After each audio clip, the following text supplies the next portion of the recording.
Friends, ഇന്ന് ചെയ്യാൻ പോകുന്നത് കൊഞ്ച് കറി, കൊഞ്ച് ഫ്രൈ. മഞ്ഞൾപ്പൊടി, ആവശ്യത്തിനുള്ള മുളകും, ഇത് കാശ്മീരി മുളക് പൊടിയാണ് എടുത്തിട്ടുള്ളത്. പിന്നെ തേങ്ങ, ഇത് പച്ചയ്ക്ക് വയ്ക്കുന്ന കൊഞ്ച് കറിയാണ്. പിന്നെ ഇതിൽ ഉള്ളി ഇട്ടരയ്ക്കുന്നില്ല, കൊഞ്ചിൽ ഉള്ളി ഇടുന്നതുകൊണ്ട് കറിക്ക്. എന്നിട്ട് ചട്ടിയിൽ വെളിച്ചെണ്ണ ഒഴിക്കുക, ഉലുവ, കടുക് എല്ലാം കൂടി ഇട്ട് പൊട്ടിച്ച് വരുമ്പോൾ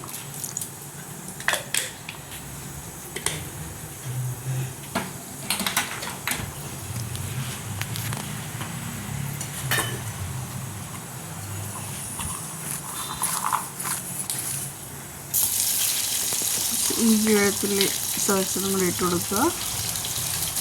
ഇത് ചെറിയ ഉള്ളിയും കൂടെ ഇട്ട് കൊടുക്കുക. ചെറിയ ഉള്ളി, വെളുത്തുള്ളി പൊടിച്ചതും കൂടെ ഇട്ട് കൊടുക്കണം. ഇത് കറിവേപ്പില എന്നിട്ട് കുറച്ച് നന്നായിട്ട് വഴറ്റിയെടുക്കുക. ഒരു തക്കാളിയും കൂടെ ഇട്ട് കൊടുത്തിട്ടുണ്ട്.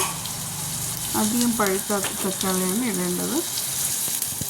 എന്നിട്ട് കൊഞ്ചും കൂടെ ഇട്ട് അതിലൂടെ വേവിച്ചെടുക്കുക. കുറച്ച് ആവശ്യത്തിനുള്ള ഉപ്പും കൂടി ഇട്ട് കൊടുത്ത്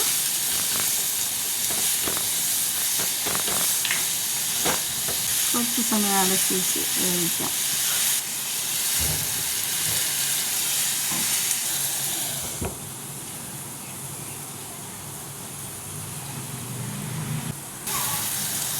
എന്നിട്ട് അരപ്പൊഴിച്ച് കൊടുക്കുക.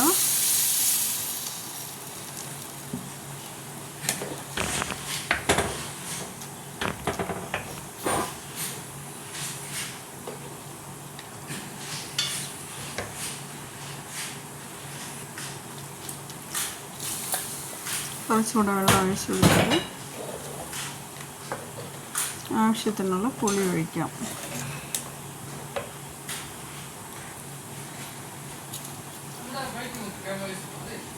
ഇത് പച്ചമുളകാണ്, ചുവന്ന മുളകാണ് ഇട്ടിട്ടുള്ളത്.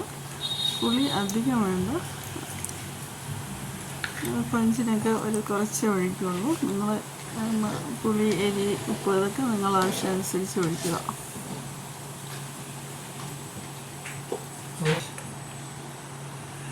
എന്നിട്ട് വെന്ത് വരുമ്പോൾ കുറച്ച് നാരങ്ങ പിഴിഞ്ഞൊഴിച്ച് കൊടുക്കുക.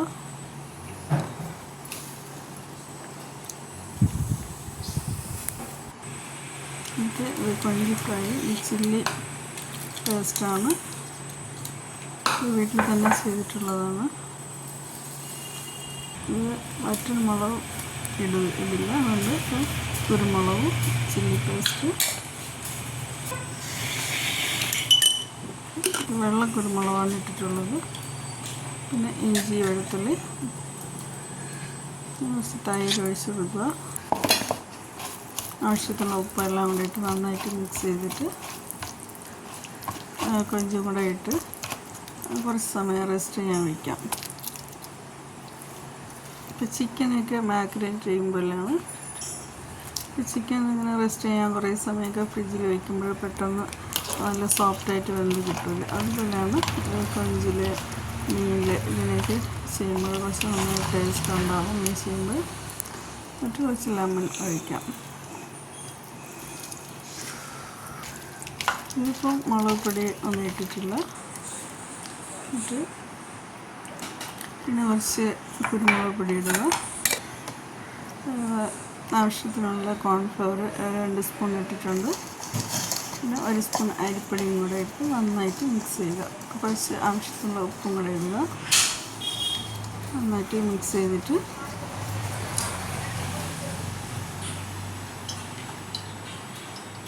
ഇപ്പോൾ സ്നാക്സായിട്ട് ഇതുപോലെ മുക്കി പൊരിക്കുകയാണെങ്കിൽ വെറുതെ കഴിക്കാം, ചോറിൻ്റെ കൂടെ അതിൻ്റെ കൂടെ കഴിക്കാൻ ഒരു പ്രത്യേക ടേസ്റ്റാണ്.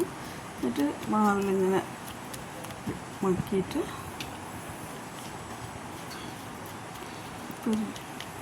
എണ്ണയിലിട്ട് ഫ്രൈ ചെയ്യാം.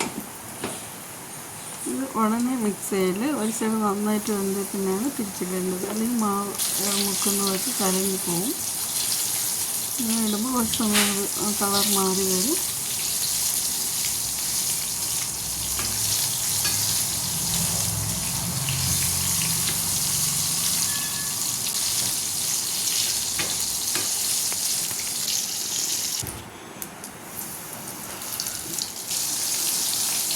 വെറുതെ കഴിക്കുമ്പോൾ നല്ല ടേസ്റ്റാണ്.